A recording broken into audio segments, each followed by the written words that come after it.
15 seconds. Minus 10, 9, 8, 7, 6, 5, 4, 3, 2, 1.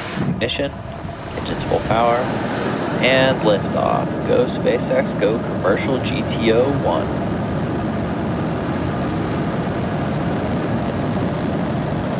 Falcon 9 is pitching downrange. M1D chamber pressure is nominal.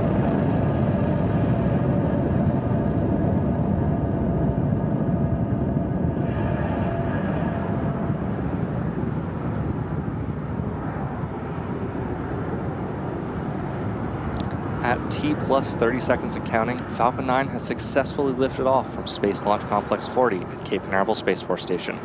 During ascent, we tilt or gimbal the engines on the booster, and that turns the rocket horizontally, a maneuver known as a gravity turn. So the power and telemetry nominal. Healthy call out there from the rocket.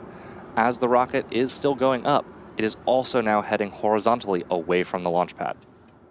And moments ago, we throttled the engines Falcon down. 9 is supersonic. We throttled the engines down on the first stage in preparation for max Q, or maximum aerodynamic pressure. This is a critical moment during flight because the combined stresses caused by Falcon 9 accelerating through the atmosphere and the ambient static pressure are at their greatest. Max Q. And there's that call out for max Q.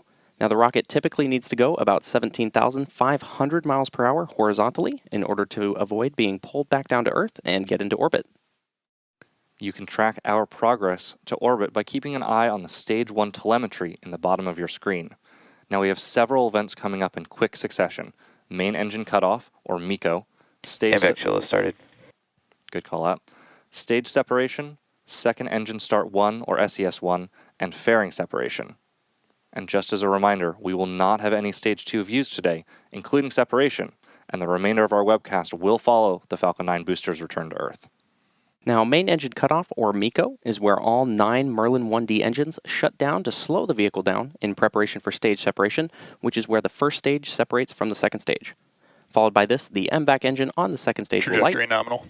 Good call out there.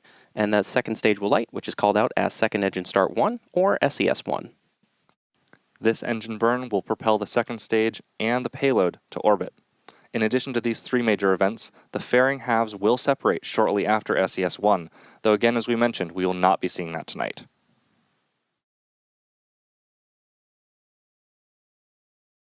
MECO. As you just heard, we've just passed through many... Stage separation confirmed. Excellent call-outs coming in here from the nets. AMVAC ignition. And good call-outs there. Now coming up in just a few moments, we should be hearing a call-out for fairing separation. Now both fairing halves on today's mission are flight proven, with one half flying for its 18th time and the other for its 14th time. And these will be retrieved by our recovery vessel Bob once they fall back down to Earth.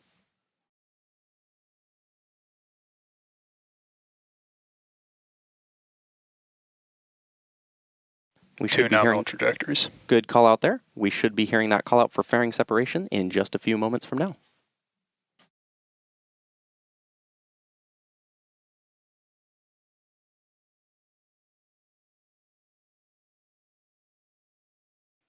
Fairing separation confirmed. And good call out there for fairing separation.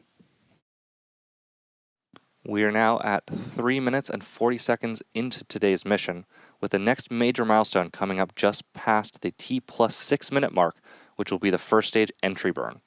For this entry burn, we'll relight 3 of the M1D engines on the first stage, starting with the center E9 engine, followed shortly after by the E1 and E5 engines.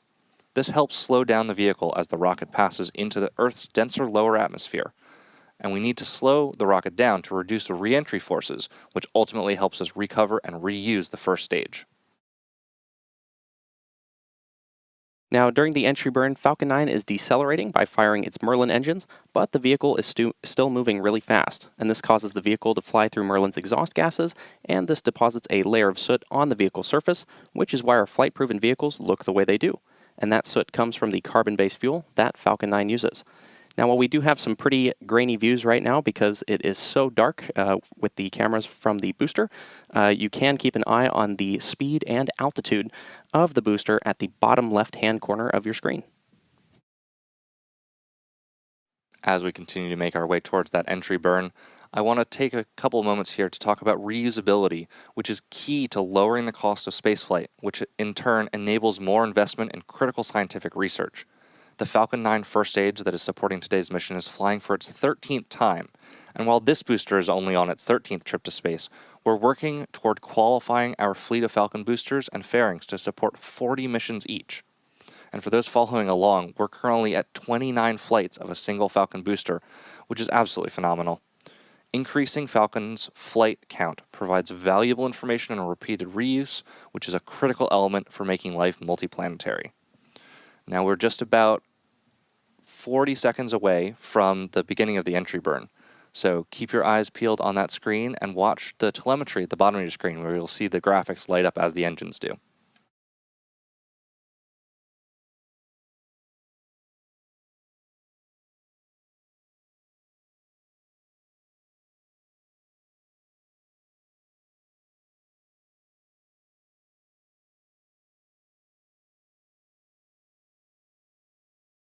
Now, as a reminder, the booster flying on today's mission is flying for its 13th time, having previously supported NASA's Crew 8 mission, Polaris Dawn, the CRS-31 mission to the International Space entry burn startup to the International Space Station, and Stage more. 1 FTS has safed. And there's that call out for the entry burn startup on the Falcon 9 first stage.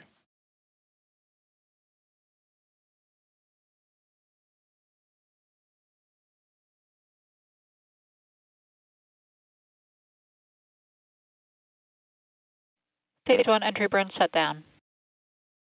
And good call out there for entry burn shutdown of the Falcon 9 first stage. Now, the Merlin engines on the Falcon first stage. Remain nominal. Good call out there. The Merlin engines on the Falcon first stage are optimized for sea level, and these achieve 190,000 pounds of thrust during ascent and descent.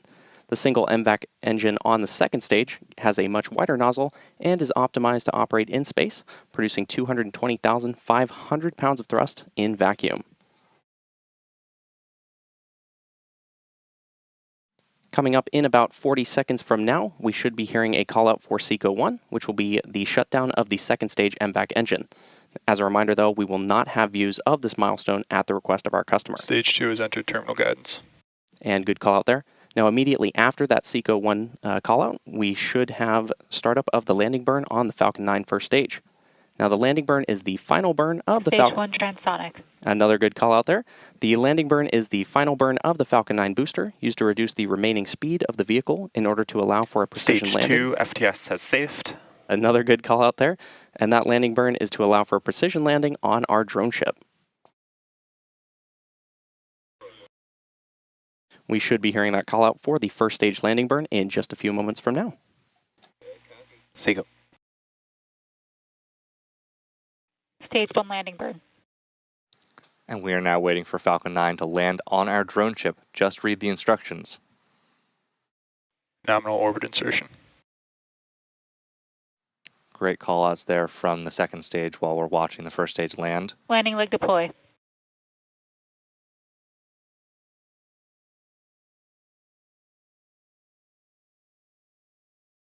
Stage 1 landing confirmed.